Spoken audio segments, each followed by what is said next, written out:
Ekonomi AS bisa rugi 210 miliar dolar AS karena kampanye serangan Iran. Iran peringatkan akan serang Eropa jika ikut berperang. 50.000 tentara AS 200 pesawat serang Iran.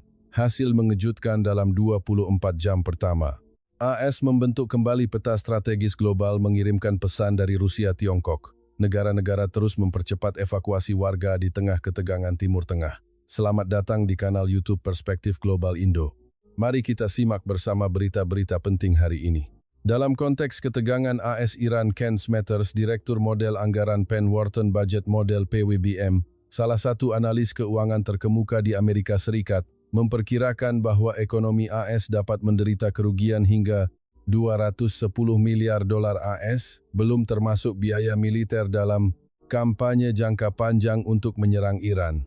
Smetters adalah orang yang menciptakan model analisis dampak keuangan dan makroekonomi dari kebijakan federal yang diterapkan di banyak organisasi di Washington, D.C. Ia pernah bekerja sebagai ekonom di kantor anggaran Kongres dan sebagai wakil asisten menteri untuk kebijakan ekonomi di Departemen Keuangan AS Serakan.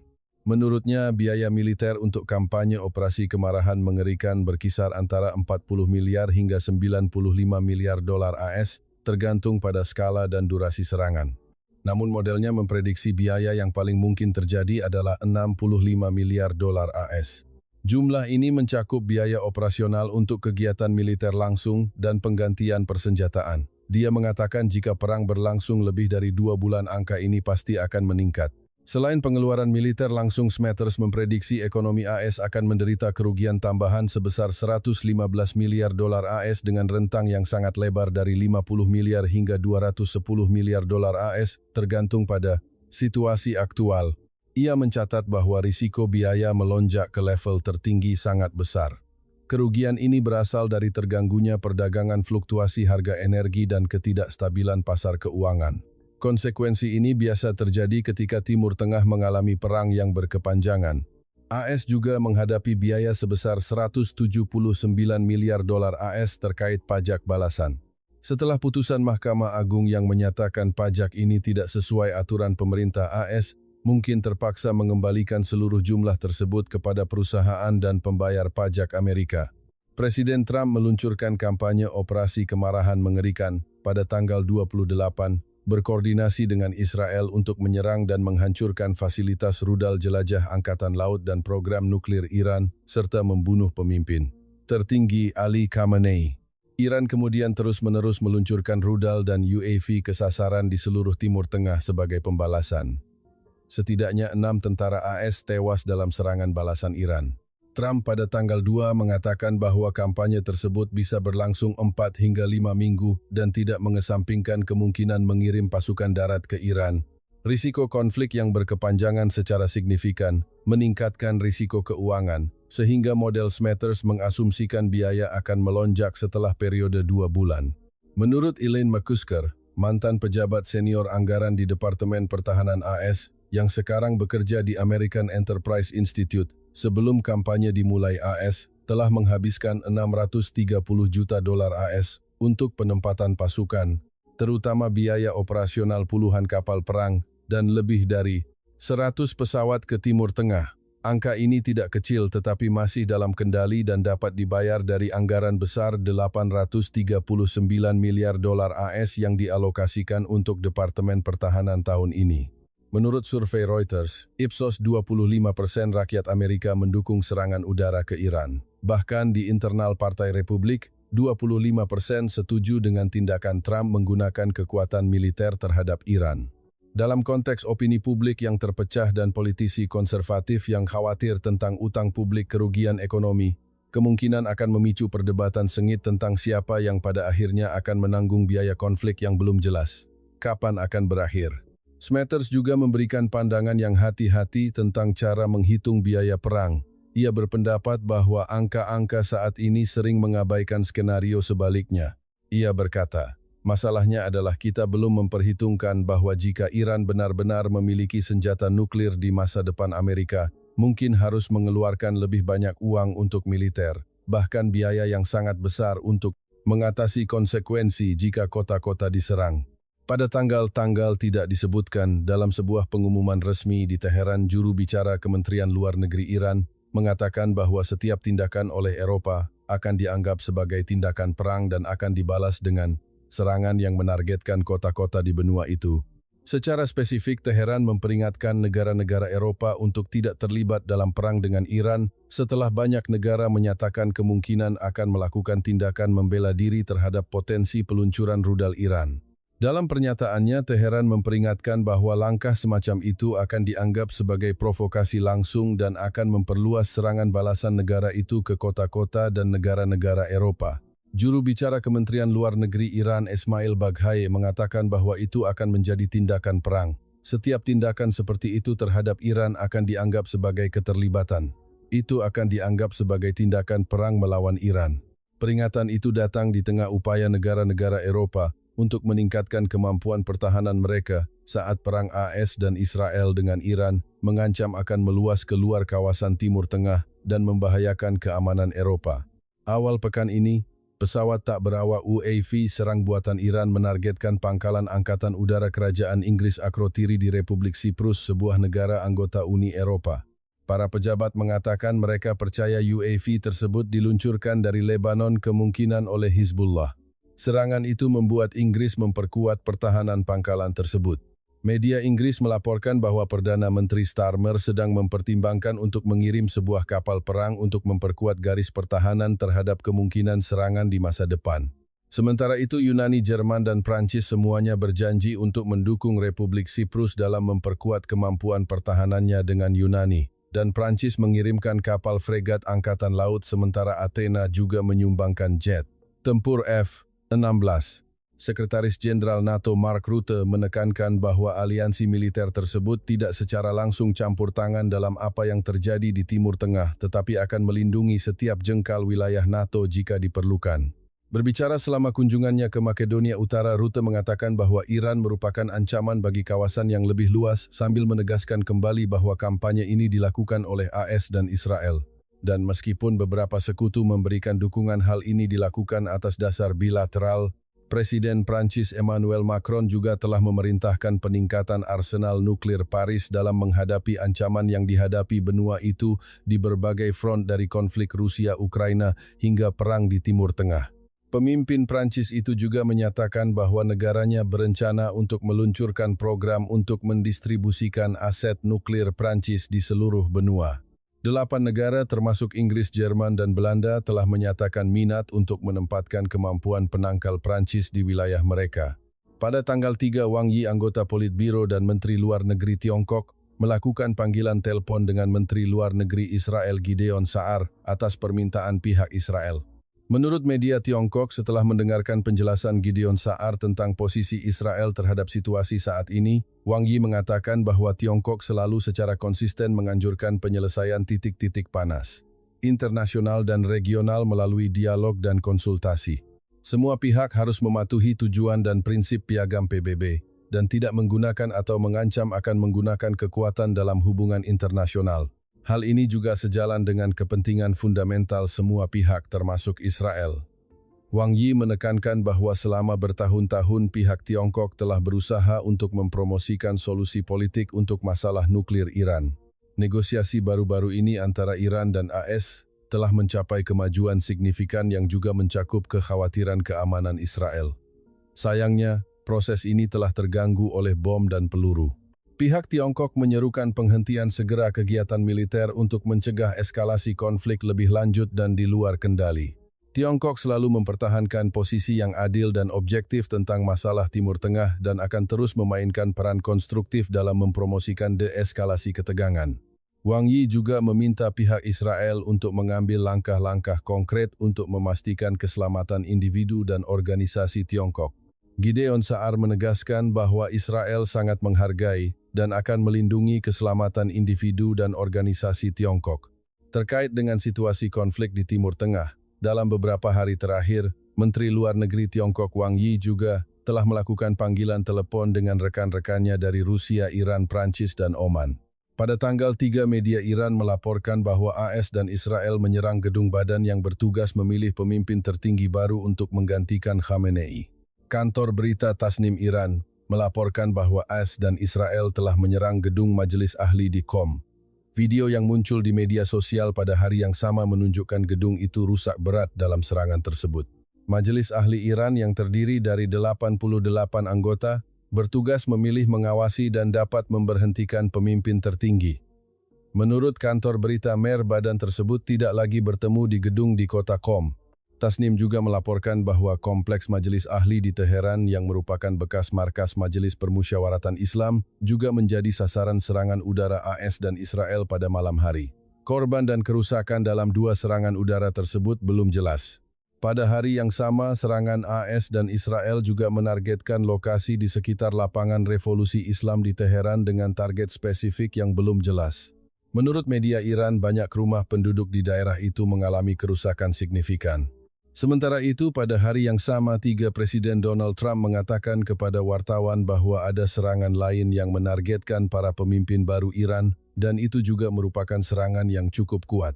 Trump mengatakan kepada wartawan, 49 orang tewas dalam serangan pertama, dan saya kira hari ini ada serangan lain yang menargetkan para pemimpin baru, dan sepertinya itu juga serangan yang cukup kuat. Trump juga mengatakan bahwa persediaan amunisi AS masih melimpah sementara Iran kehabisan senjata dan peluncur rudal penting di tengah serangan udara terus-menerus oleh AS dan Israel serta serangan balasan Teheran yang menargetkan negara-negara di kawasan itu. Trump menulis di jejaring sosial X bahwa persediaan amunisi AS berada pada level menengah dan menengah tinggi, tidak pernah lebih tinggi atau lebih baik dari ini. Dia menulis bahwa AS memiliki pasokan senjata yang hampir tak terbatas dan bahwa perang dapat dilakukan selamanya dan sangat berhasil hanya dengan menggunakan pasokan ini. Komentarnya muncul setelah CNN dan majalah Foreign Policy melaporkan kekhawatiran tentang tingkat konsumsi amunisi penting AS dalam perang yang meningkat dengan Iran. Sementara itu, Washington terus mempertahankan serangan dan operasi intersepsi pertahanan di seluruh kawasan.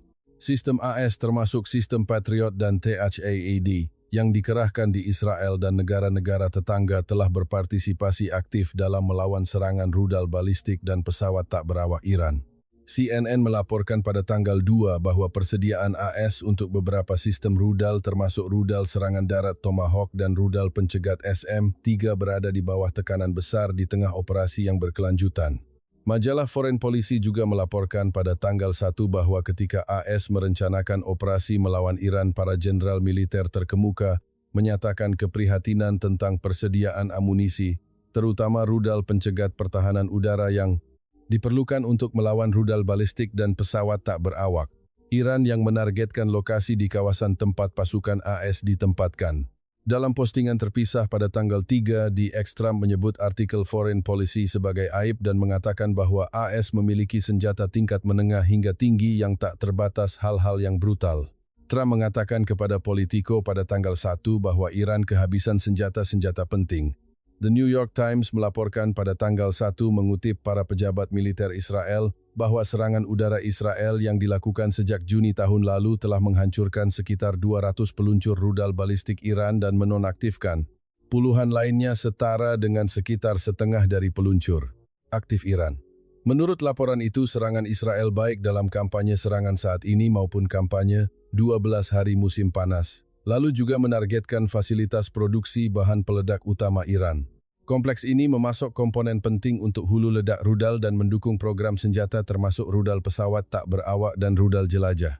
Sebelum serangan tahun lalu, intelijen Israel telah memperkirakan bahwa Iran memiliki sekitar 3.000 rudal balistik dan berusaha untuk secara signifikan memperluas produksinya, berpotensi mencapai 8.000 rudal pada tahun 2027. Sebuah analisis oleh Defense Express pada tanggal 3 mengatakan bahwa hingga 2 Iran telah meluncurkan setidaknya 771 rudal balistik ke negara-negara tetangga dan Israel sejak dimulainya konflik. Angka ini belum final karena total data bervariasi tergantung pada negara yang melaporkan dan serangan masih berlangsung. Defense Express mencatat bahwa berbagai negara telah merilis angka mereka sendiri, sementara Iran terus meluncurkan rudal dan Teheran belum merilis angka resmi tentang peluncuran tersebut. Dalam konteks perang antara AS Israel dan Iran yang meningkat menjadi konflik regional yang lebih luas, banyak negara harus segera menerapkan rencana evakuasi warga negara mereka dari Timur Tengah. Pengumuman dari Kementerian Luar Negeri Korea Selatan pada tanggal 4 mengatakan sekitar 140 warga negaranya telah dievakuasi dari Iran, Israel, dan negara-negara tetangga. Secara spesifik, 113 warga Korea Selatan, termasuk 47 turis jangka pendek meninggalkan Yerusalem dan Tel Aviv pada tanggal 3 melalui darat dan tiba dengan selamat di Mesir. Mereka kemudian melanjutkan perjalanan ke ibu kota Kairo, Mesir. Warga yang tinggal di Israel dipindahkan ke perbatasan dengan bus yang diatur oleh Kedutaan Korea Selatan. Sehari sebelumnya, 24 warga Korea Selatan juga telah meninggalkan ibu kota Teheran, Iran, dan melintasi perbatasan timur ke Turkmenistan.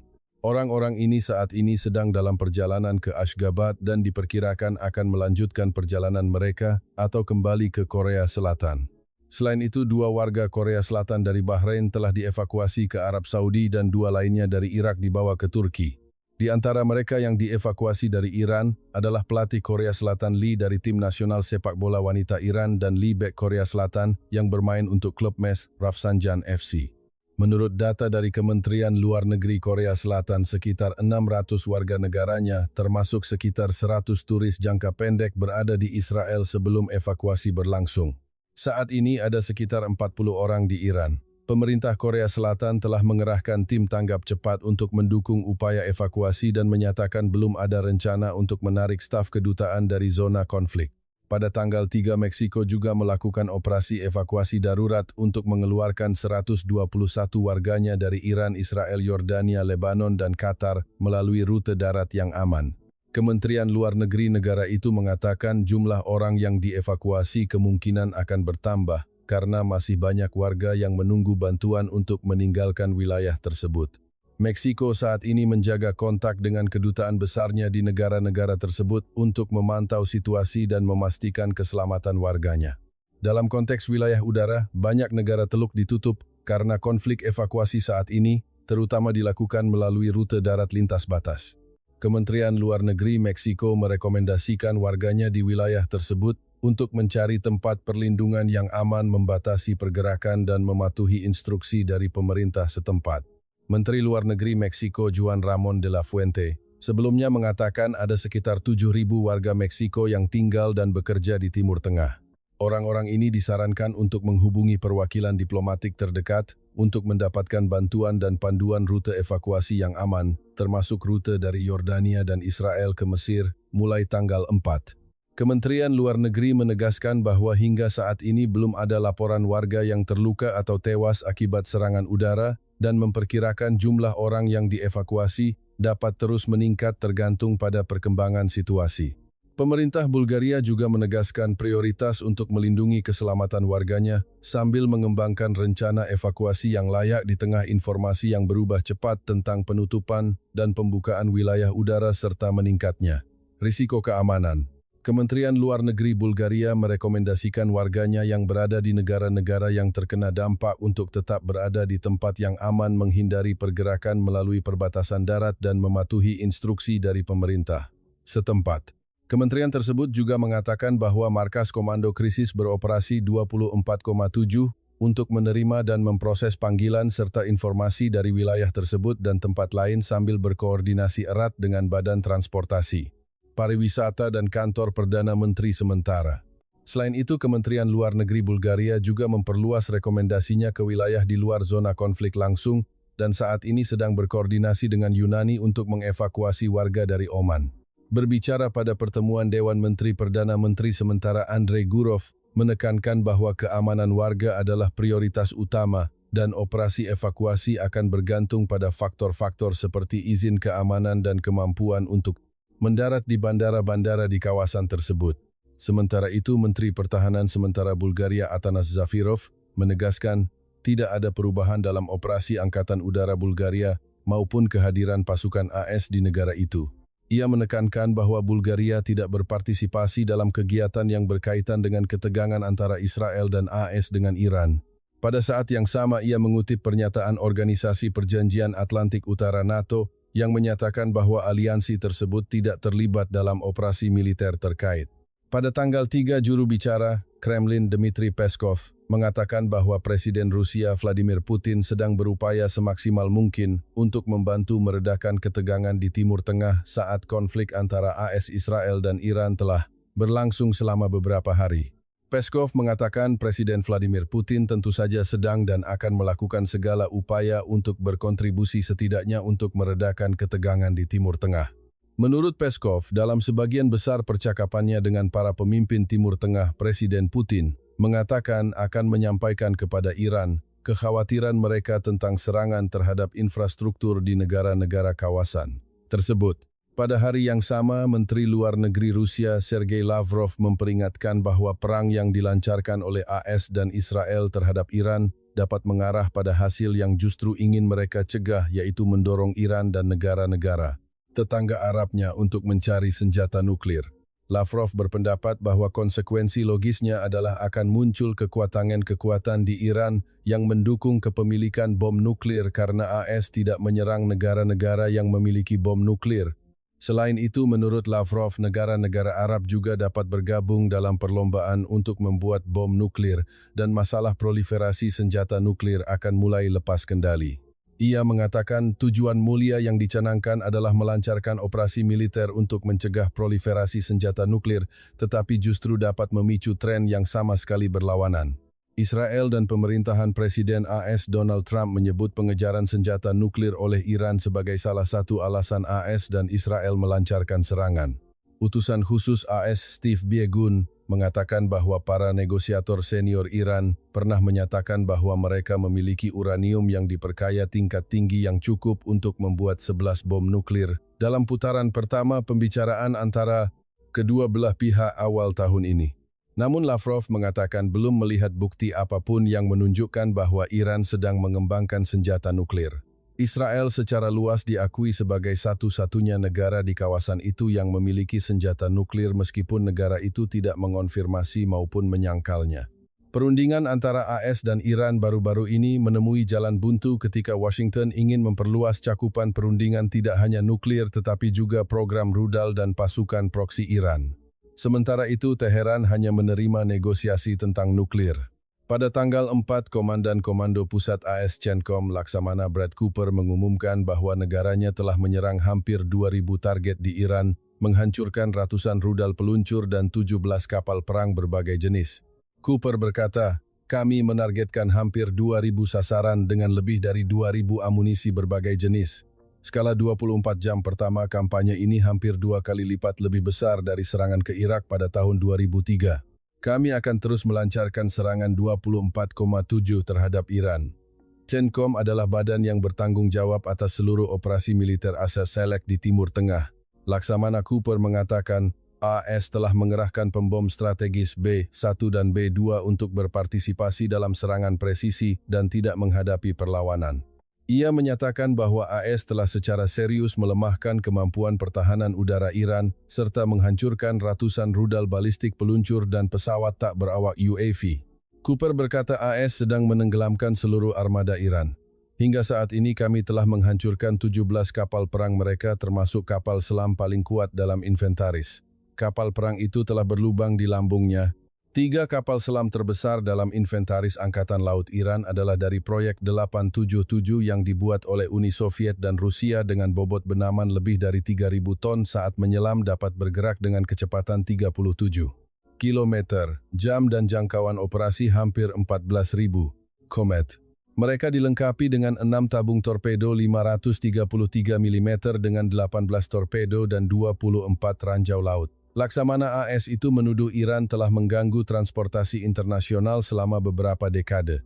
Ia mengatakan, sekarang tidak ada lagi kapal perang Iran yang beroperasi di Teluk Persia Selat Hormuz atau Teluk Oman. Kami tidak akan berhenti. Para pejabat pertahanan AS mengatakan, salah satu tujuan utama dari kampanye operasi kemarahan mengerikan adalah untuk menghancurkan Angkatan Laut Iran. Sekitar 50.000 tentara AS dan lebih dari 200 pesawat tempur berpartisipasi dalam operasi tempur. Komandan CENTCOM memperkirakan Teheran telah meluncurkan lebih dari 500 rudal balistik dan sekitar 2.000 UAV sebagai pembalasan. Laksamana Cooper menilai, namun kemampuan serangan Iran sedang menurun. Di tengah ledakan yang menggelegar dari serangan terus-menerus AS dan Israel, warga Teheran telah mengalami malam-malam tanpa tidur dan berdoa untuk diri mereka sendiri dan keluarga mereka agar selamat setiap malam. Ketika AS dan Israel meningkatkan serangan udara mereka ke Iran pada hari ketiga konflik, yaitu tanggal 2, serangkaian gedung apartemen yang berdekatan telah menjadi tumpukan puing yang berserakan dengan pecahan kaca dan batangan logam yang bengkok. Sebuah bangsal rumah sakit dengan jendela pecah batu bata dan puing-puing menutupi tempat tidur. Militer Israel pada malam hari itu meminta warga yang tinggal di dekat penjara Evin di ibu kota Iran untuk segera mengungsi sebelum melakukan serangan. Segera setelah itu warga Teheran mendengar ledakan yang menggelegar yang mengguncang kota. Serangan udara menargetkan stasiun televisi nasional di Jalan Valiaser dekat bekas gedung parlemen di pusat kota serta banyak area lain di ibu kota. Ibu kota Teheran terkenal dengan lalu lintasnya yang ramai, budaya kafe yang semarak dan kemacetan yang tiada henti tetapi cukup sepi. Pada tanggal 2 toko kelontong dan apotek semuanya tutup, jalanan sepi. Banyak warga Teheran telah meninggalkan kota mengungsi ke tempat yang lebih aman sebelum konflik meletus. Tetapi beberapa orang tidak bisa pergi atau tidak punya tempat tujuan.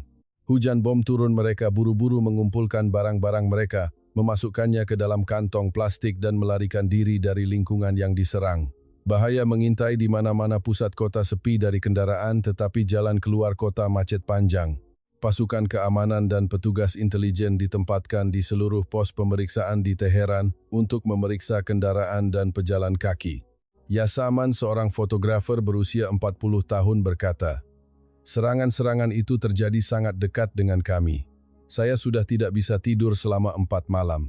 Menurut pengumuman bulan sabit merah Iran pada hari tidak disebutkan, belum jelas berapa banyak orang yang tewas di ibu kota. Tetapi secara nasional setidaknya 555 orang telah tewas. Di antara mereka setidaknya 175 tewas ketika sekolah perempuan Sare Tajali di distrik Minab, Provinsi Hormozgan Selatan Iran terkena bom pada 28. Teheran, sebuah kota metropolitan besar dengan lebih dari 10 juta penduduk, memiliki kepadatan penduduk yang sangat tinggi dan tidak memisahkan area komersial, pemerintah dan militer dari area perumahan. Kenyataan ini membuat warga sipil rentan ketika AS dan Israel memperluas daftar target mereka dari fasilitas rudal dan nuklir ke lembaga pemerintah, stasiun radio dan televisi, serta markas keamanan dan polisi Iran. Menteri Luar Negeri AS Marco Rubio memperingatkan bahwa AS belum melepaskan pukulan terkuatnya bahkan ketika kepulan asap raksasa terus membubung di seluruh Teheran. Siang dan malam menjadi pemandangan yang biasa. Mina, 61 tahun, seorang insinyur, sedang menonton TV di ruang tamunya di Jalan Jordan yang kaya di Teheran Utara. Pada malam tanggal 1, sebuah gedung perkantoran beberapa meter jauhnya terkena bom. Gelombang kejut dari ledakan itu menghancurkan jendela dan pintu rumahnya, serta rumah-rumah lain di lingkungan itu. Dia tidak mengerti mengapa area itu dibom. Dia berkata, serangan-serangan itu semakin dekat, ledakannya sangat keras. Kami hanya berdoa agar kami selamat. Nasim menyaksikan ledakan besar pada malam tanggal 1 saat berdiri di dekat jendela. Ledakan itu menciptakan bola api merah raksasa yang mengguncang gedung dan meretakkan dinding ruang tamu. Dia berkata, "Saya pikir apartemen kami akan runtuh. Sangat mengerikan."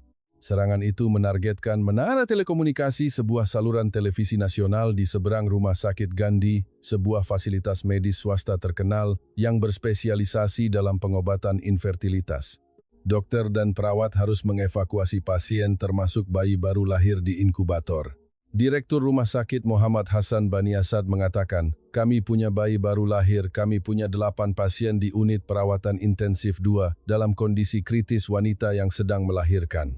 Perang ini membuat kehidupan rakyat Iran semakin sulit di tengah negara yang baru saja mengalami gelombang protes pada bulan Januari karena ketidakpuasan rakyat terhadap situasi ekonomi dan depresiasi rial serta inflasi 60%. Shan, seorang ilmuwan berusia 36 tahun berkata, "Orang biasa juga terkena dampaknya bahkan jika mereka tidak terbunuh atau terluka. Kehilangan rumah atau bisnis sekarang sangat sulit untuk dipulihkan di masa ekonomi yang sulit ini." Istana Golestan, salah satu bangunan arsitektur tertua di Teheran, mengalami kerusakan signifikan di aula cermin yang terkenal dan tamannya. Istana, sebuah situs warisan dunia UNESCO yang berasal dari tahun 1404, tetap utuh setelah banyak gejolak sejarah, tetapi baru-baru ini rusak oleh serangan AS dan Israel di sebuah kantor polisi di dekatnya. Omid Memarian, seorang ahli Iran di DAWN, sebuah lembaga penelitian yang berbasis di Washington, mengatakan, jika pemboman yang berkepanjangan menyebabkan kerusakan pada monumen bersejarah, situs budaya, dan rumah rakyat Iran akan melihat perang. Ini tidak hanya sebagai serangan terhadap situs militer dan nuklir, tetapi juga sebagai serangan terhadap peradaban dan rakyat Iran, sejarah, identitas, dan memori budaya mereka. Pada tanggal 3, Presiden Ukraina Volodymyr Zelensky mengatakan negaranya kekurangan rudal PAC-3 untuk sistem pertahanan udara Patriot. Oleh karena itu, Kiev bersedia menukar sebagian UAV pencegatnya dengan rudal jenis ini. Menjawab pertanyaan wartawan tentang apakah mitra-mitra Timur Tengah telah menawarkan bantuan kepada Ukraina untuk menghadapi tembakan Iran, Zelensky mengatakan para diplomat di berbagai tingkatan sedang berkomunikasi dengan perwakilan dari kawasan ini. Dia menambahkan bahwa meskipun Ukraina tidak dapat menyediakan senjata yang mereka sendiri kekurangan, negara itu bersedia berbagi pengalaman dalam menangkis serangan skala besar. Presiden Zelensky juga menguraikan skenario di mana Ukraina dapat berbagi UAV pertahanan udara dengan mitra Timur Tengah, menggambarkannya sebagai sarana yang efektif untuk melawan UAV serang buatan Iran. Pemimpin Ukraina itu menekankan, hari-hari ini saya berbicara dengan setiap pemimpin negara yang memiliki kontak atau ingin bekerja sama. Dapat dimengerti bahwa masalah nomor satu bagi semua orang adalah bagaimana melindungi langit. Kami juga hidup dengan masalah itu.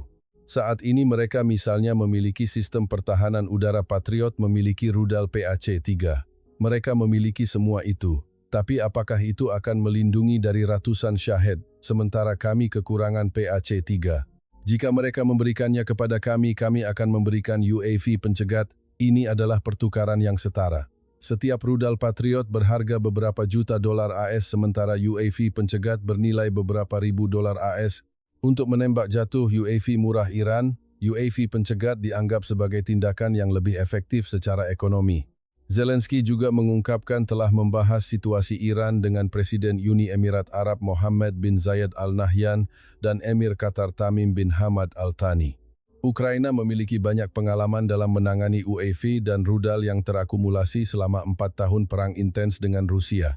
Moskow telah menggunakan UAV Gran 2 yang dianggap memiliki desain berdasarkan Shahed buatan Iran model yang sedang ditingkatkan Iran untuk membalas AS dan Israel dalam beberapa hari terakhir di wilayah Teluk. Setelah panggilan telepon dengan pemimpin UEA, Zelensky menulis di media sosial X, "Kami telah membahas bagaimana kami dapat membantu dalam situasi ini dan melindungi nyawa orang." Kedua belah pihak sepakat bahwa tim ahli akan bekerja sama. Pemimpin Ukraina itu juga menyatakan solidaritas dengan UEA dan Qatar.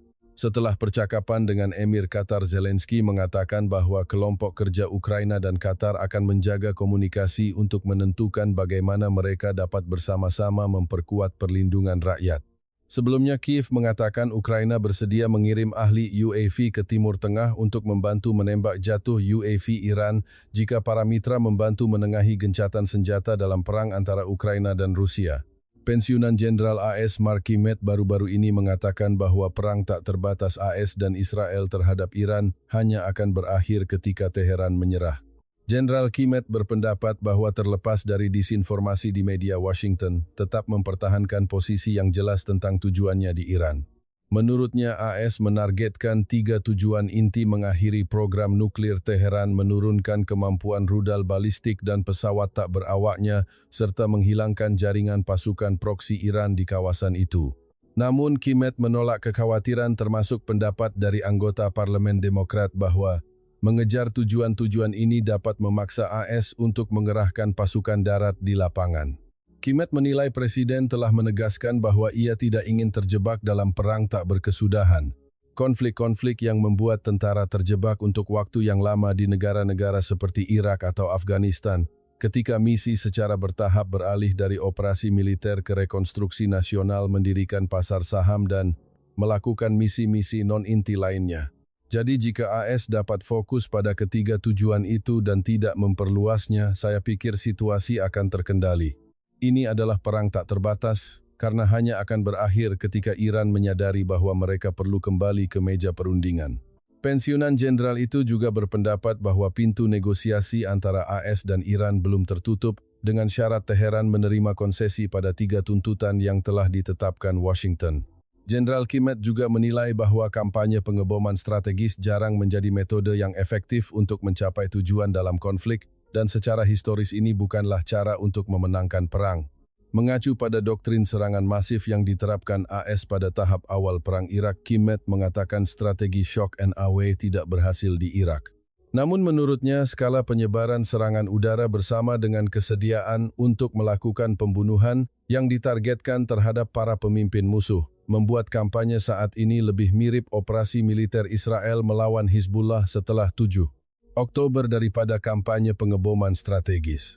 Ia berpendapat bahwa skenario yang mungkin berlanjut adalah serangan udara terhadap fasilitas-fasilitas penting infrastruktur kunci dan target militer akan dipertahankan sampai muncul struktur politik yang lebih kooperatif sesuai keinginan Washington. Kimet menilai, itulah mengapa sangat sulit untuk memprediksi apakah kampanye ini akan berlangsung selama beberapa hari, beberapa minggu, atau beberapa bulan. Sistem pertahanan udara jarak menengah Cheonggung-2 MSAM yang dikembangkan sendiri oleh Korea Selatan telah digunakan untuk pertama kalinya dalam pertempuran nyata di Uni Emirat Arab UEA, di mana sistem ini berhasil mencegat beberapa rudal dan pesawat tak berawak yang diyakini berasal dari Iran. Menurut sumber pertahanan Korea Selatan, beberapa baterai Cheonggung-2 telah dikerahkan di UEA di tengah beberapa gelombang serangan rudal balistik yang menargetkan negara itu. Jaringan pertahanan udara UEA yang mencakup sistem Patriot as-Arrow Israel dan Cheonggung-2 Korea Selatan telah mencapai tingkat intersepsi yang mengesankan lebih dari 90% pada tahap awal konflik, di mana kinerja Cheonggung-2 tidak kalah.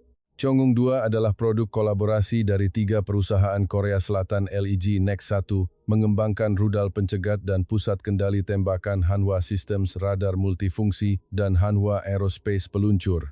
Setiap baterai Cheonggung-2 terdiri dari 4 peluncur radar dan pusat komando dan kontrol.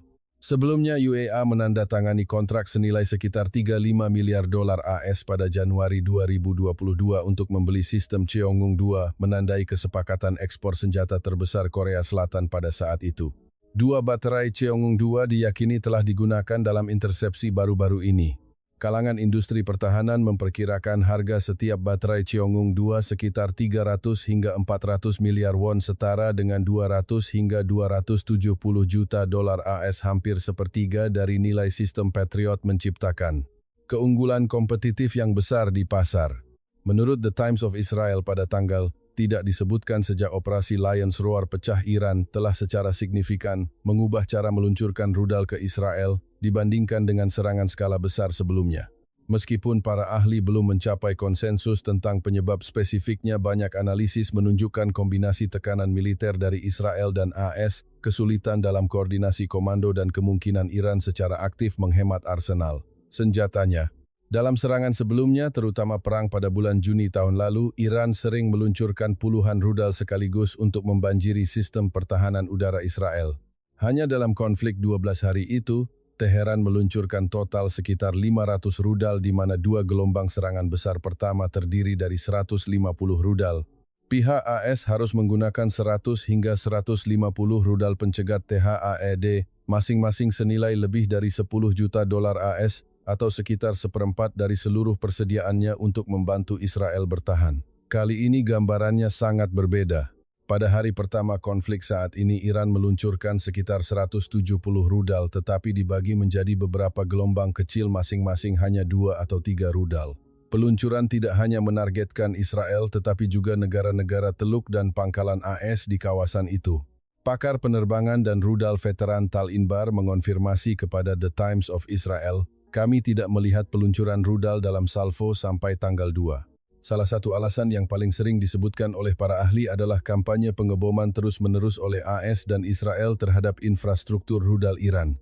Behnam Ben Taleblu, Direktur Senior Program Iran di Foundation for Defense of Democracies (FDD), mencatat bahwa tidak seperti pada Juni 2025, koalisi AS Israel sekarang tidak hanya menargetkan peluncur, tetapi juga menyerang fasilitas produksi dan pendukung rudal. Pakar Taleblu menyatakan di forum FDD Action Israel dan AS sekarang menghancurkan fasilitas yang terletak di Iran Barat, fasilitas yang memungkinkan mereka untuk menyerang paling jauh ke barat.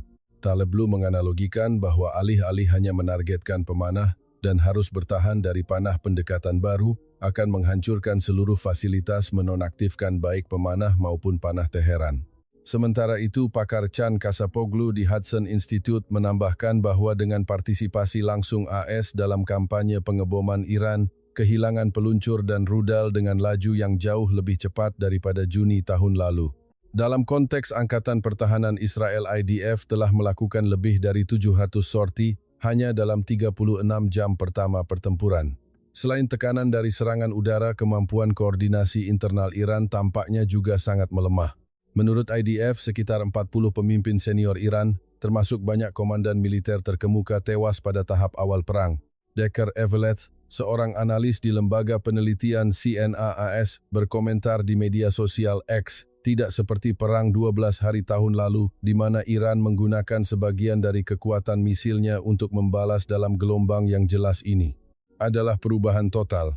Banyak rudal di banyak front kemungkinan besar beroperasi tanpa arahan terpusat. IDF mengonfirmasi bahwa mereka yakin Iran mengalami kesulitan dalam mengoordinasikan serangan skala besar yang melibatkan puluhan rudal sekaligus. Karena Angkatan Udara Israel terus-menerus memburu dan menghancurkan peluncur, membuat pengumpulan jumlah yang cukup untuk serangan terkoordinasi menjadi sangat sulit. Komando Front Dalam Negeri Israel mengatakan pada hari tidak disebutkan bahwa IDF menilai Korps Garda Revolusi Islam IRGC Iran sedang mencoba untuk beralih ke serangan yang lebih terkoordinasi yang terdiri dari 9 hingga 30 rudal sekaligus yang mengarah pada periode jeda yang lebih lama di antara serangan. Meskipun skala setiap gelombang lebih kecil, jumlah area yang menerima peringatan setiap hari dalam konflik saat ini lebih banyak dibandingkan dengan 4 hari pertama Perang Juni 2025, sementara jumlah rudal yang menembus sistem pertahanan lebih sedikit. Iran juga secara terbatas menggunakan rudal dengan hulu ledak bom klaster dalam konflik saat ini mirip dengan Juni tahun lalu. Pakar Inbar mengatakan jenis hulu ledak ini menimbulkan tantangan tersendiri karena mereka terpisah di ketinggian atmosfer dan melepaskan puluhan bom kecil di area yang luas terlalu kecil untuk ditembak jatuh oleh rudal pencegat meskipun daya ledaknya juga lebih kecil. Selain itu, Iran mengklaim telah menggunakan rudal hipersonik Fatah 2 untuk pertama kalinya. Namun, pakar Inbar menolak klaim ini dengan alasan bahwa senjata ini masih dalam tahap pengembangan. Namun Inbar mengakui bahwa rudal hipersonik benar-benar merupakan ancaman serius karena kemampuan manuvernya yang tidak dapat diprediksi dan terbang di ketinggian rendah memperpendek waktu reaksi sistem pertahanan. Sebelum konflik ada banyak kekhawatiran tentang apakah Israel memiliki cukup rudal pencegat setelah persediaannya terkuras secara signifikan selama Perang Juni tahun lalu. Menurut majalah Foreign Policy, Israel pernah kehabisan rudal pencegat Arrow dalam konflik itu. Inbar mengatakan jumlah rudal pencegat yang tersedia saat ini dirahasiakan, tetapi berpendapat bahwa perencana militer Israel dan AS telah memperhitungkan faktor ini. Dia berkata, "Saya percaya bahwa jumlah rudal pencegat adalah faktor yang dipertimbangkan oleh AS dan Israel. Rencana operasi telah memperhitungkan durasi kampanye. Persediaan rudal pencegat hanya akan menjadi faktor penentu jika perang berlangsung lebih lama dari yang diperkirakan dan Iran masih mempertahankan sejumlah besar rudal yang belum dihancurkan." Menurut IDF, Iran saat ini memiliki sekitar 2.500 rudal balistik dan memproduksi puluhan rudal setiap bulan. Meskipun Inbar memperingatkan bahwa angka-angka tentang kapasitas produksi mungkin telah dibesar-besarkan.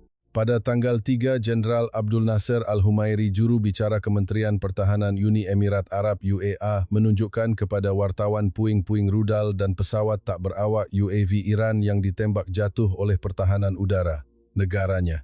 Di antara senjata yang dipamerkan adalah rudal balistik jarak pendek Qiam, satu jenis yang membawa hulu ledak 750 kg dan dapat mengenai target pada jarak 800 km.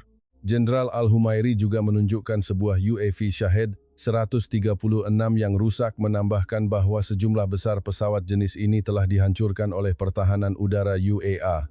Ia menekankan bahwa UAE mempertahankan hak untuk mengambil semua tindakan untuk melawan setiap serangan dan tindakan agresi dari musuh.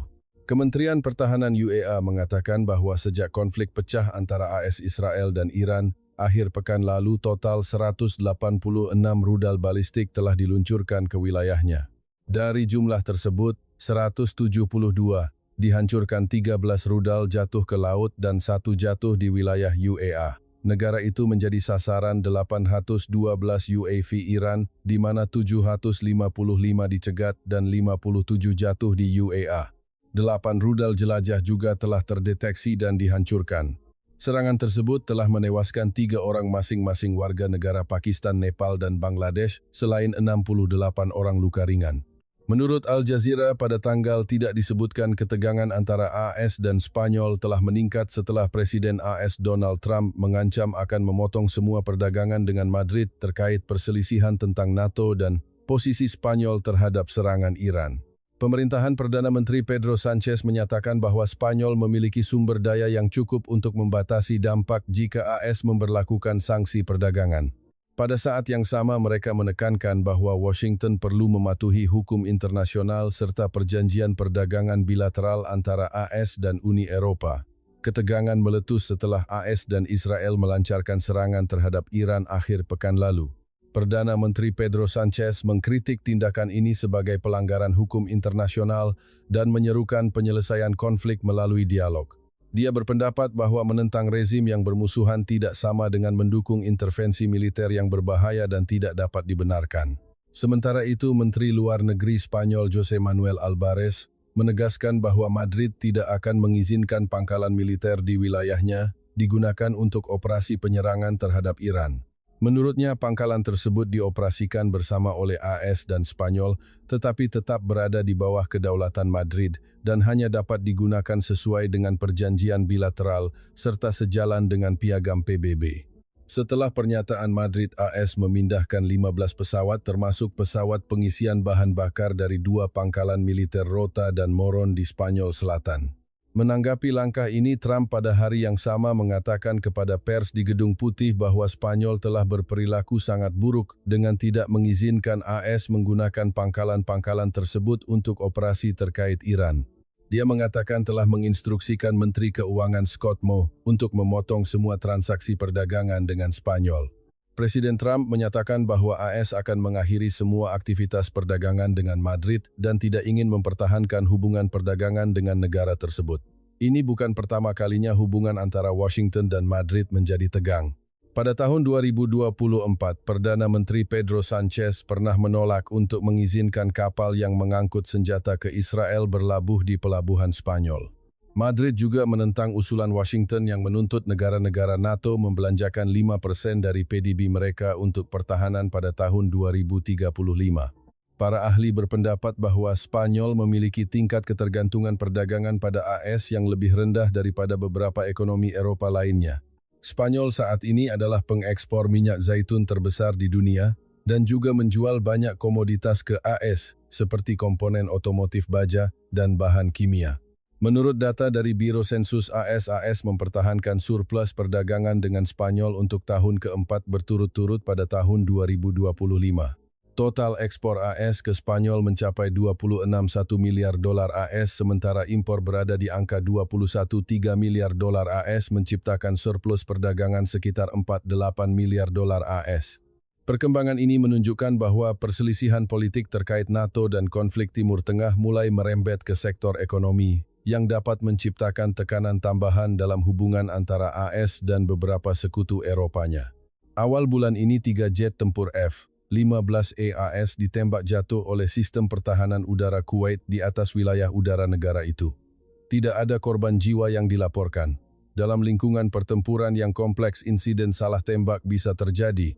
Namun menembak jatuh hingga 3 F-15 menunjukkan bahwa operator Angkatan Udara Kuwait telah menembak ke setiap target yang muncul di layar radar.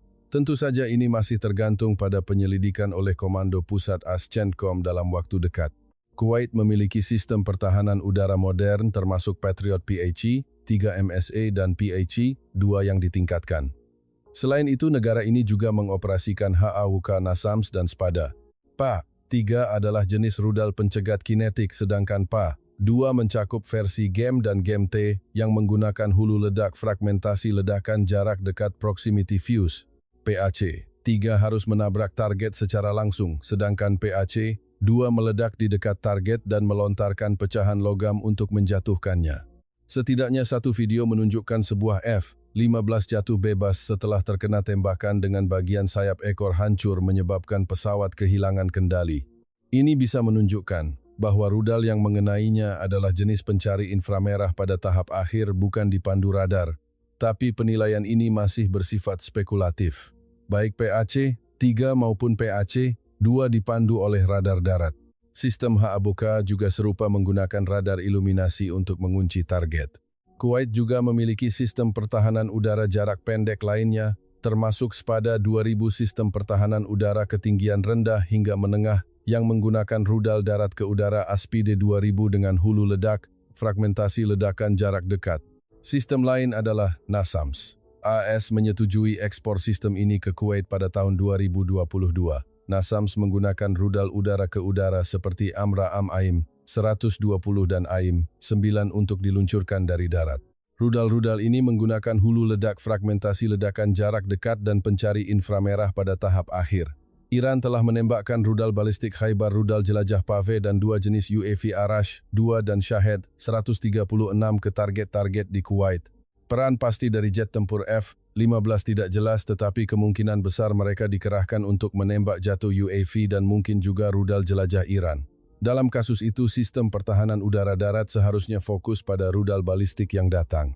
Namun kenyataannya menunjukkan bahwa pertahanan udara Kuwait menembak ke arah UAV dan rudal menunjukkan bahwa koordinasi antara pasukan AS dan Kuwait tampaknya bermasalah. Salah satu batasan sistem Patriot adalah seringkali mencegat rudal balistik cukup dekat dengan target akhir dan pada ketinggian yang relatif rendah, yaitu di wilayah udara yang sama tempat F-15 beroperasi. Untuk mencegah salah tembak Patriot dan sistem pertahanan udara AS lainnya dilengkapi dengan identifikasi teman atau lawan IFF. Ini adalah transponder yang memancarkan sinyal terenkripsi agar radar darat mengenali pesawat sebagai kawan yang ditampilkan sesuai di layar. Pertahanan udara Kuwait diyakini terhubung dengan pusat komando IFF CENTCOM di Qatar. Pesawat AS tidak akan beroperasi di wilayah udara sekutu jika area tersebut tidak memiliki IFF dengan kode yang diperbarui. Kuwait telah melakukan peningkatan besar pada komponen IFF Patriotnya, termasuk perangkat keras dan perangkat lunak. Meskipun belum sepenuhnya selesai, sistem yang ada seharusnya cukup untuk mencegah insiden salah tembak. Penyelidikan CENTCOM sedang mempertimbangkan kemungkinan bahwa Iran telah mengganggu radar Kuwait menyebabkan IFF tidak berfungsi. Iran memiliki sistem pengacau yang kuat di Bandar Abbas sekitar 1000 km dari area di mana F-15 ditembak jatuh.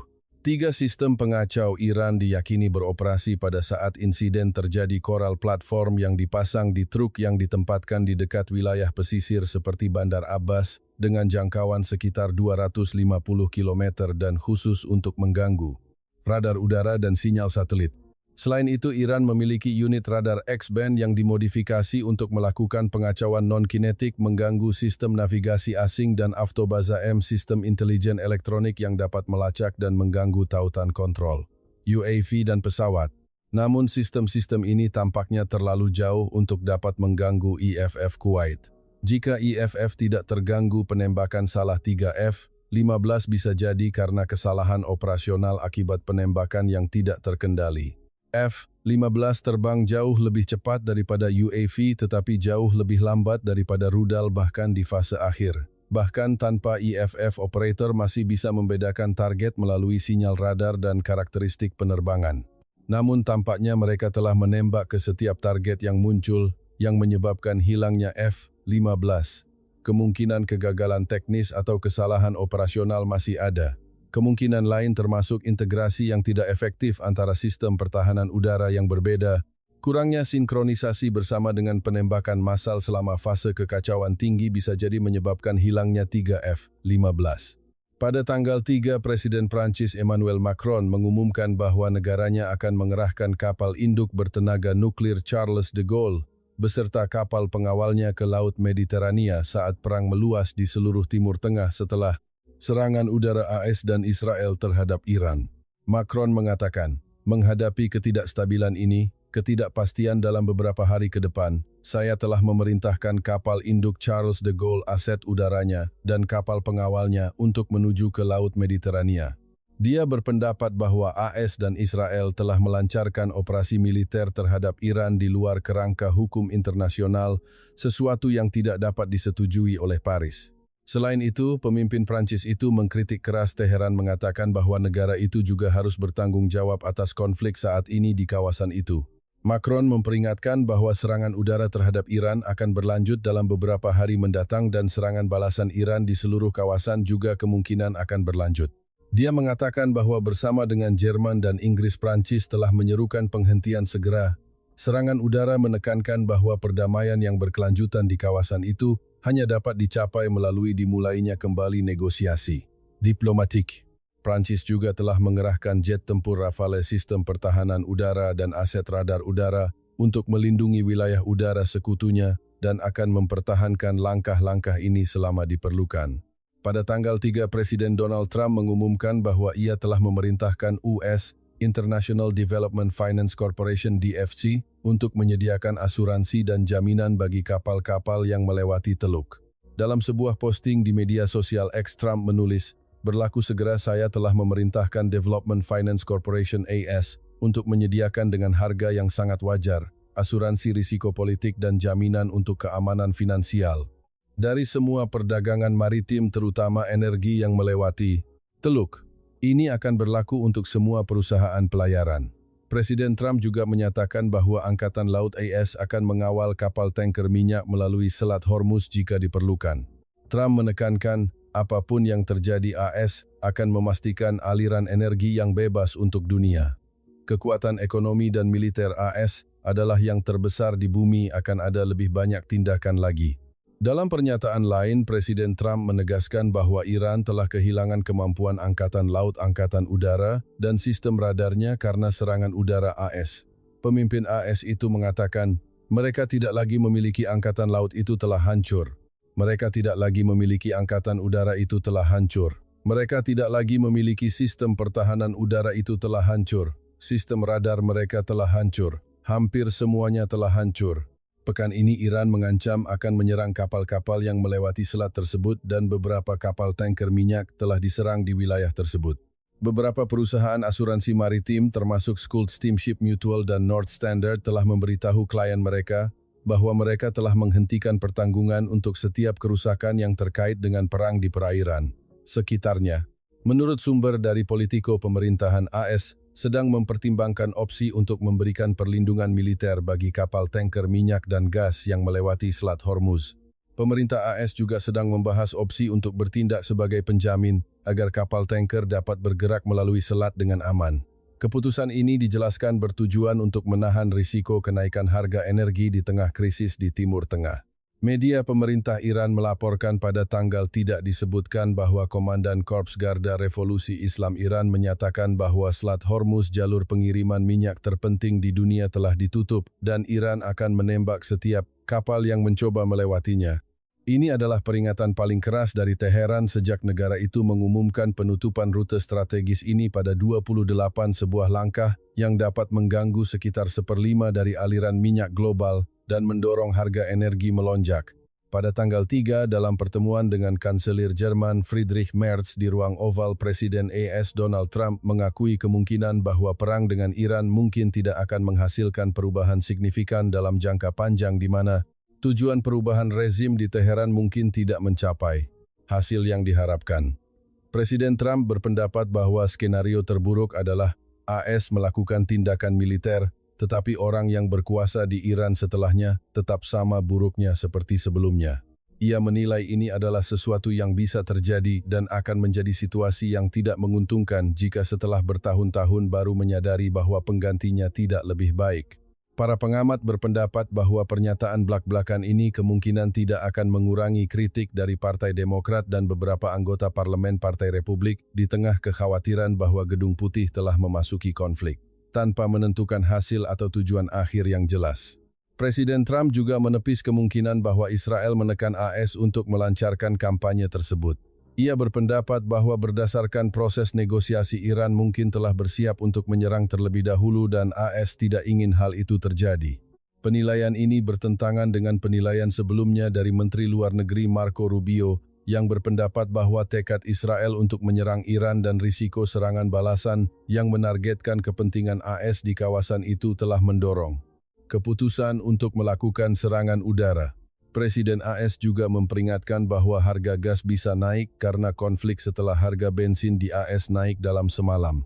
Namun ia menyatakan keyakinan bahwa harga energi akan turun kembali setelah situasi stabil dan menekankan bahwa serangan AS pada saat itu diperlukan. Pada pertemuan tersebut, Kanselir Jerman Friedrich Merz mengatakan bahwa ia dan Presiden Trump memiliki pandangan yang sama tentang masalah Iran, sambil menilai bahwa kenaikan harga minyak dan gas merugikan perekonomian. Ia menyatakan harapan bahwa perang akan segera berakhir untuk membatasi ketidakstabilan energi. Presiden Trump juga mengkritik beberapa sekutu Eropa terutama Spanyol dan Inggris terkait penggunaan pangkalan militer bersama. Ia berpendapat bahwa kedua negara tersebut tidak kooperatif dalam masalah ini. Pernyataan-pernyataan ini muncul di tengah perbedaan pandangan antara AS dan beberapa sekutu Eropa mengenai strategi dan keamanan terutama setelah pernyataan Presiden Trump sebelumnya terkait Greenland. Menurut South China Morning Post, pada tanggal tidak disebutkan metanol juga dikenal sebagai metil alkohol adalah bahan baku penting bagi banyak industri di Tiongkok. Bahan kimia ini digunakan untuk memproduksi cat formaldehida plastik dan serat sintetis serta dianggap sebagai bentuk bahan bakar hayati alternatif. Permintaan metanol di Tiongkok tetap tinggi berkat sektor petrokimia dan tren pengembangan kendaraan bertenaga metanol dalam beberapa tahun terakhir. Iran saat ini adalah salah satu produsen metanol terbesar di dunia dan merupakan pemasok penting bagi Tiongkok. Sementara itu, Selat Hormuz memainkan peran vital bagi jalur transportasi energi dan bahan kimia dari kawasan Timur Tengah ke pasar global. Jika jalur pelayaran ini terganggu untuk waktu yang lama, ekspor metanol dari Iran ke Asia dapat sangat terpengaruh. Rajiv Biswas, Direktur Eksekutif Ekonomi Asia Pasifik di Singapura, berpendapat bahwa meskipun Tiongkok adalah produsen metanol terbesar di dunia, negara itu masih perlu mengimpor volume yang signifikan setiap tahun untuk memenuhi permintaan domestik. Menurutnya, penutupan Selat Hormuz oleh Iran untuk waktu yang lama dapat menyebabkan gangguan signifikan terhadap pasokan impor metanol Tiongkok. Data Bea Cukai Tiongkok menunjukkan bahwa tahun lalu negara itu mengimpor 691 ton metanol dari Iran, turun dari 147 juta ton tahun sebelumnya. Arab Saudi adalah pemasok terbesar dengan 329 juta ton. Selain itu, Uni Emirat Arab, Oman, Malaysia, dan Trinidad dan Tobago juga merupakan sumber pasokan penting. Menurut laporan analis Zhang Mengchao di Galaxy Futures, ekspor metanol Iran telah melambat sejak Desember tahun lalu menyebabkan penurunan tajam dalam pengiriman ke Tiongkok. Perkembangan ini telah memengaruhi proses metanol ke olefin MTO, di mana metanol diubah menjadi senyawa hidrokarbon yang digunakan untuk memproduksi plastik dan banyak bahan lainnya. Persediaan metanol di pelabuhan Tiongkok juga mencatat tren penurunan. Hingga akhir Februari lalu, total persediaan di pelabuhan mencapai 147 juta ton. Di pasar domestik, harga spot metanol di wilayah barat laut Tiongkok telah meningkat tajam karena kekhawatiran akan kekurangan pasokan. Data dari organisasi WIN menunjukkan bahwa harga metanol telah meningkat 7,41% menjadi 2.420 yuan, setara dengan sekitar $351 AS per ton di tengah pasar yang ketat.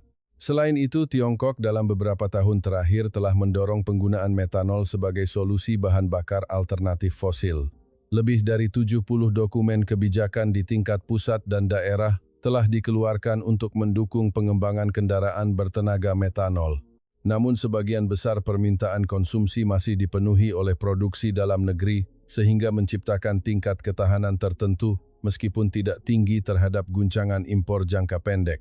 Meskipun demikian, para analis memperingatkan bahwa jika konflik di Timur Tengah berkepanjangan dan transportasi melalui Selat Hormuz terhenti selama beberapa minggu, pasar metanol Tiongkok dapat menghadapi tekanan kenaikan harga dan gangguan rantai pasokan, meningkatkan risiko bagi industri yang bergantung pada bahan baku ini. Menurut South China Morning Post pada tanggal tidak disebutkan perang tarif Presiden Donald Trump telah secara mendalam mengubah struktur perdagangan AS-Tiongkok. Tetapi harga yang harus dibayar oleh bisnis Amerika semakin jelas karena ekspor ke Tiongkok anjlok dan banyak industri andalan kehilangan pangsa pasar. Chad Bown, seorang ekonom di Peterson Institute for International Economics berpendapat bahwa tanpa eskalasi tarif Tiongkok bisa membeli hampir 60% lebih banyak barang dari AS pada tahun 2025. Kekurangan ini diperkirakan mencapai sekitar 90 miliar dolar AS sepanjang tahun. Data menunjukkan bahwa ekspor barang AS ke Tiongkok pada tahun 2025 turun 25,8% dibandingkan periode yang sama tahun sebelumnya. Menurut Bown, tarif tinggi yang pernah dinaikkan hingga 145 poin pada awal 2025 telah membuat hubungan perdagangan antara dua ekonomi terbesar dunia jatuh ke dalam keadaan yang hampir seperti embargo. Faktanya, setiap kali Washington menaikkan tarif, Beijing selalu membalas dengan tindakan yang sepadan mempercepat penurunan ekspor AS. Sementara itu, ekspor global Tiongkok meningkat lebih dari 50% dalam 5 tahun terakhir, membawa surplus perdagangan 2025 ke rekor 1.190 miliar dolar AS rakas. Namun impor negara itu tumbuh jauh lebih lambat, meningkatkan ketidakseimbangan perdagangan dan menekan hubungan dengan ekonomi Eropa. Uni Eropa semakin berbagi pandangan dengan Washington tentang subsidi industri Tiongkok, favoritisme terhadap perusahaan domestik dan kebijakan industri yang menciptakan kelebihan kapasitas. Menurut analisis Bown, ketidakpuasan Eropa dapat membuka peluang bagi AS untuk berkoordinasi dengan sekutunya untuk mengatasi masalah struktural dalam sistem perdagangan yang berkaitan dengan Tiongkok. Perkembangan hukum di dalam negeri AS juga menciptakan faktor baru. Putusan Mahkamah Agung AS baru-baru ini yang menolak sebagian besar tarif Washington dianggap memberikan kesempatan bagi pemerintahan Trump untuk menyesuaikan kembali strategi perdagangannya. Namun kemungkinan mencapai kesepakatan ekonomi yang komprehensif masih dinilai rendah dalam jangka pendek. Ketegasan Presiden AS Donald Trump dalam kampanye militer yang menargetkan Iran bukan hanya tindakan tunggal, tetapi merupakan bukti nyata dari sebuah doktrin kebijakan luar negeri baru menggunakan kekuatan yang luar biasa untuk menghalangi para pesaing strategis dan membangun tatanan dunia baru yang menguntungkan AS lah. Berbicara kepada majalah Foreign Policy baru-baru ini, Seth Cropsey, Presiden Yorktown Institute yang pernah menjadi perwira Angkatan Laut AS, berpendapat bahwa strategi Presiden Trump bersifat konsisten dan hati-hati alih-alih konfrontasi langsung dengan kekuatan setara seperti Rusia dan Tiongkok. Trump fokus pada memberikan tekanan sistematis pada mitra-mitra mereka yang lebih rentan. Tindakan ini telah dilakukan di Venezuela dan Kuba, dan sekarang dilanjutkan dengan Iran.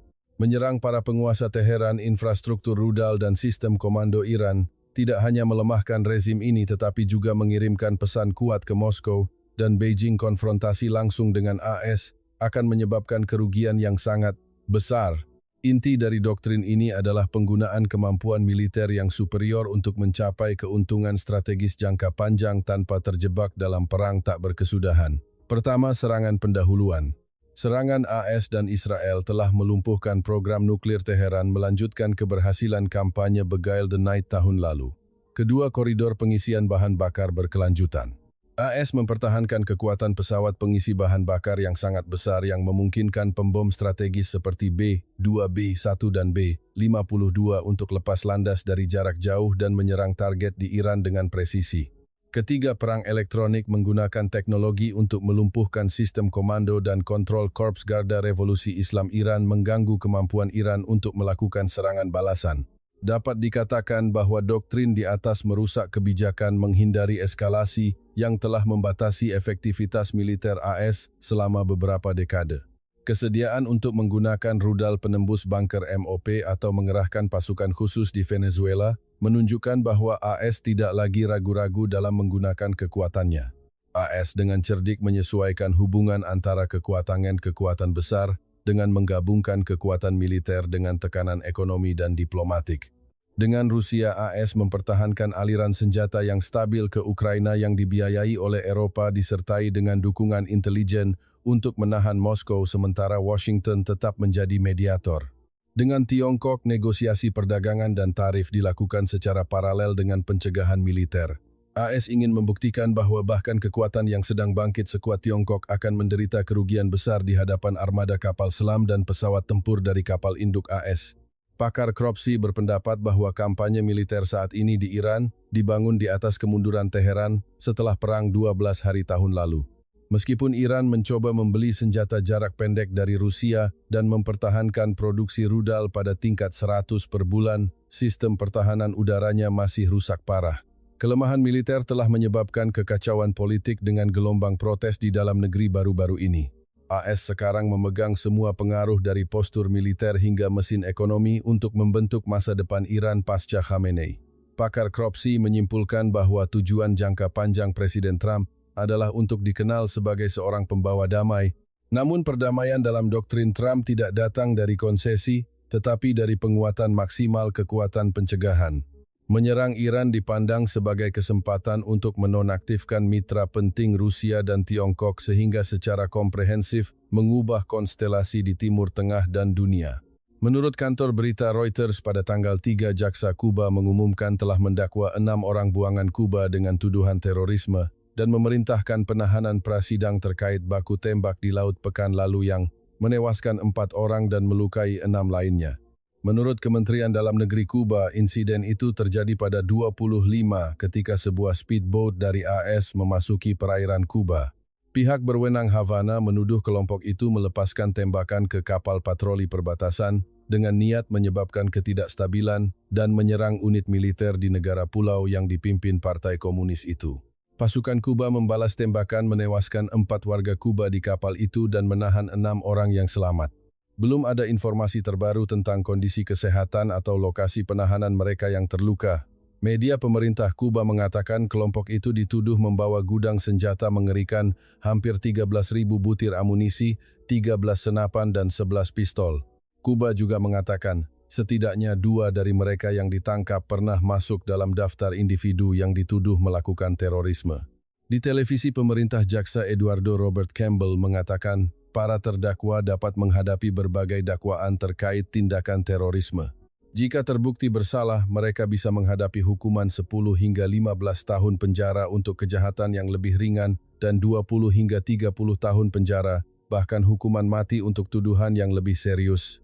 Insiden ini terjadi di tengah meningkatnya ketegangan hubungan AS-Kuba. Baru-baru ini, Washington telah menghentikan semua pengiriman minyak ke Kuba dan menuntut Havana untuk melakukan perubahan politik dan ekonomi. Selain itu, sebelum penuntutan 6 orang buangan Kuba ini, beberapa politisi AS menyatakan skeptis terhadap versi peristiwa yang disampaikan oleh Kuba dan menyerukan penyelidikan independen. Menteri Luar Negeri AS Marco Rubio menegaskan bahwa ini bukan operasi AS dan tidak ada personel pemerintah AS yang terlibat. Perang baru yang meletus di Timur Tengah antara koalisi AS Israel dan Iran tidak hanya mengguncang kawasan itu, tetapi juga menempatkan Ukraina dalam situasi strategis yang penuh risiko. Meskipun Kiev secara terbuka mendukung kampanye Washington, kekhawatiran tentang menipisnya sumber daya militer dan pengalihan perhatian sekutu dan mitra semakin nyata. Politico. EU mencatat bahwa bagi Ukraina sistem pertahanan udara terutama rudal Patriot buatan AS dianggap sebagai perisai dalam konfrontasi selama 4 tahun dengan Rusia. Namun peluncuran operasi militer AS dan Israel untuk menyerang Iran sejak 28 telah menimbulkan kekhawatiran tentang prioritas distribusi senjata. Presiden Ukraina Volodymyr Zelensky mengakui bahwa meskipun pasokan saat ini masih stabil, perang yang berkepanjangan di Timur Tengah pasti akan menciptakan tekanan besar. Pasukan AS harus memperkuat sistem pertahanan udara untuk melindungi pangkalan mereka sendiri di Timur Tengah. Hal ini dapat menyebabkan pengurasan persediaan rudal yang dialokasikan untuk Kiev.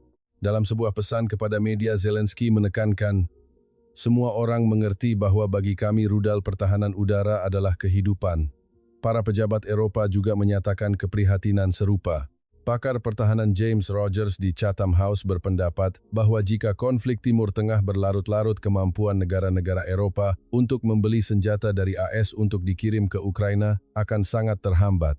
Selain masalah senjata perang di Iran menciptakan dampak negatif tidak langsung tetapi sangat berbahaya bagi Ukraina. Pertama adalah pengalihan perhatian internasional. Pakar Jenny Mathers dari Universitas Aberystwyth memperingatkan bahwa sorotan media dan sumber daya Washington akan tersedot ke Timur Tengah, mendorong masalah Ukraina ke urutan prioritas yang lebih rendah. Kedua adalah terhentinya proses perdamaian. Pembicaraan tiga pihak yang dijadwalkan berlangsung di Abu Dhabi, UAE pada awal Maret telah sangat terguncang setelah serangan Iran ke wilayah UAE.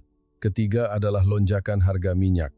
Konflik dapat mendorong harga minyak ke level $100 AS per barel atau lebih tinggi.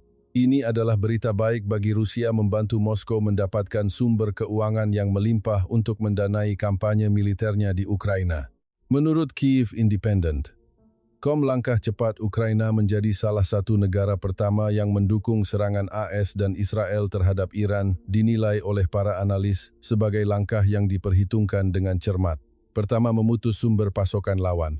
Iran adalah mitra dekat Rusia yang memasok pesawat tak berawak UAV Shahed bagi Rusia untuk menyerang kota-kota Ukraina. Kedua, untuk mendapatkan poin di mata pemerintahan Trump. Zelensky berusaha membuktikan bahwa Ukraina adalah sekutu yang dapat diandalkan dan memiliki musuh yang sama dengan AS. Ketiga, mengeksploitasi gesekan AS Rusia. Analis politik Volodymyr Fesenko berpendapat bahwa Kyiv ingin memanfaatkan keretakan yang muncul antara Washington dan Moskow melalui masalah Iran. Namun efektivitas strategi ini masih menjadi pertanyaan besar. Kenyataannya, sikap konfrontatif Presiden Trump terhadap Iran belum tentu melemahkan hubungan pribadinya dengan pemimpin Rusia Vladimir Putin, pihak yang selalu enggan dihadapi langsung oleh Trump. Meskipun koalisi AS Israel telah mencapai keberhasilan awal seperti pembunuhan pemimpin tertinggi Iran, Ali Khamenei, para ahli internasional seperti Neil Quilliam dari Chatham House atau Aaron Lund dari Century International meragukan kemungkinan runtuhnya rezim Iran secara total. Jika Iran tidak jatuh ke dalam skenario keruntuhan cepat tetapi beralih ke konflik gesekan yang berkepanjangan, Ukraina akan menjadi pihak yang paling dirugikan karena sumber daya dukungan dari Barat terpecah. Singkatnya, taruhan Ukraina pada kampanye AS di Iran adalah pertaruhan politik yang penuh risiko. Sambil berharap pada perubahan geopolitik yang menguntungkan Kyiv, dihadapkan pada kenyataan pahit perang baru di Timur Tengah bisa menjadi penghalang terbesar bagi pasokan senjata dan perhatian AS terhadap perang mereka sendiri. Pada tanggal 3, berbagai media serentak melaporkan sebuah kapal tanker gas alam cair LNG berbendera Rusia Arctic Metan terbakar di Laut Mediterania. Reuters mengutip beberapa sumber maritim mengatakan kapal yang dikenai sanksi oleh AS UAE dan Inggris itu diyakini terbakar di dekat pantai Malta, sementara sumber lain menunjukkan bahwa api berasal dari dekat pantai Libya. Gambar dan video yang diposting di media sosial tentang kebakaran tersebut menunjukkan api yang ganas membubung dari kapal pada dini hari tanggal 3. Sebuah sumber mengatakan kepada Reuters bahwa kebakaran itu mungkin disebabkan oleh serangan perahu tak berawak oleh Angkatan Laut Ukraina, namun informasi ini belum dikonfirmasi. Ukraina belum memberikan komentar tentang insiden tersebut. Angkatan Bersenjata Malta mengatakan mereka telah menerima sinyal mara bahaya dari kapal tersebut dan telah menemukannya, tetapi tidak merinci kondisi kapal tersebut. Dalam siaran pers yang diposting di Facebook, Angkatan Bersenjata Malta mengonfirmasi bahwa para penyintas kemudian ditemukan di Sekoci di wilayah pencarian dan penyelamatan SRR Libya. Selama pencarian, seluruh awak dilaporkan selamat di Sekoci. Kapal ini dicurigai sebagai bagian dari armada bayangan Rusia yang mencakup kapal-kapal yang diduga digunakan untuk mengangkut minyak Rusia untuk menghindari sanksi Barat. Kyiv terus meningkatkan kampanye serangannya terhadap infrastruktur minyak dan gas Rusia, sumber pendapatan utama Moskow, yang membantu mendanai kampanye militer Rusia di Ukraina. Pada tanggal 3, pejabat Belgia mengonfirmasi telah menetapkan jaminan sebesar 10 juta euro sekitar 11,61 juta dolar AS untuk kapal tanker minyak Eterea setelah kapal itu disita pada 1. Menurut Kementerian Laut Utara Belgia, Eterea dicurigai termasuk dalam armada bayangan Rusia. Para pejabat mengatakan mereka menemukan 45 pelanggaran di kapal tersebut, terutama terkait dengan dokumen palsu, di mana yang paling serius adalah kapal tersebut mengibarkan bendera Guinea palsu dan menggunakan sertifikat yang tidak valid. Menurut peraturan yang dikeluarkan oleh Belgia, Eterea hanya diizinkan meninggalkan pelabuhan jika memenuhi 3 syarat: membayar jaminan sebesar 10 juta euro, lulus inspeksi tambahan, dan melengkapi persyaratan perbaikan termasuk mendaftarkan bendera yang sah, memiliki sertifikat teknis yang lengkap, dan memperbaiki kerusakan teknis. Menteri Pertahanan Belgia Theo Franken menyatakan bahwa pemerintah bertindak tegas dan keras terhadap kapal-kapal yang termasuk dalam armada bayangan. Menurutnya, kampanye ini bertujuan untuk menegakkan sanksi Uni Eropa melindungi Laut Utara dan membatasi sumber keuangan untuk kampanye militer Rusia di Ukraina. Eterea saat ini masuk dalam daftar sanksi Uni Eropa. Sanksi yang dijatuhkan Barat terhadap Rusia setelah Moskow melancarkan kampanye militer di Ukraina dirancang untuk memotong pendapatan dari minyak pilar anggaran Rusia. Namun alih-alih anjlok ekspor minyak Rusia tetap bertahan berkat jaringan kapal bayangan yang beroperasi di luar sistem asuransi dan keuangan Barat. Kedutaan Besar Rusia di Belgia belum menanggapi permintaan komentar. Sebelumnya, Moskow pernah menuduh penangkapan kapal Rusia atau kapal yang membawa kargo Rusia sebagai tindakan pembajakan. Para ahli memperingatkan bahwa kapal-kapal yang termasuk dalam armada bayangan seringkali sudah tua, kurang perawatan, menggunakan asuransi yang tidak jelas dan terdaftar di negara-negara dengan standar peraturan yang longgar. Hal ini menimbulkan kekhawatiran akan risiko tumpahan minyak, kebocoran bahan bakar, dan insiden teknis yang dapat merusak ekosistem laut secara serius. Tindakan tegas Belgia terhadap Eterea menunjukkan bahwa Eropa sedang meningkatkan pengawasan terhadap jalur transportasi minyak di Laut Utara, sebuah area yang strategis bagi keamanan energi dan lingkungan blok tersebut. Pada tanggal 2, Komandan Korps Garda Revolusi Islam Iran mengumumkan bahwa Selat Hormuz telah diblokade dan setiap kapal yang mencoba melewatinya dapat dihancurkan. Para ahli Rusia berpendapat bahwa jika ekspor LNG dari Qatar terganggu untuk waktu yang lama karena ketidakstabilan keamanan, permintaan LNG Rusia di kawasan Asia Pasifik akan meningkat secara signifikan. Maria Belova, Direktur Riset di perusahaan konsultan Vigon Consulting, berpendapat bahwa jika Selat Hormuz mengalami masalah jangka panjang, tidak hanya negara-negara Asia tetapi juga Eropa dapat meningkatkan permintaan pasokan LNG dari Rusia. Senada dengan itu, Sergei Kaufman, seorang analis di Vinam Financial Group, berpendapat bahwa gangguan pasokan dari Qatar dapat mendorong proses pengalihan bertahap LNG Rusia ke pasar Asia. Pada tanggal tidak disebutkan, Iran menyerang pabrik LNG terbesar di dunia di Qatar. Perusahaan negara Qatar Energy mengonfirmasi telah menghentikan produksi LNG di kompleks Ras Laffan, fasilitas yang menyumbang sekitar 1/5 dari pasokan LNG global.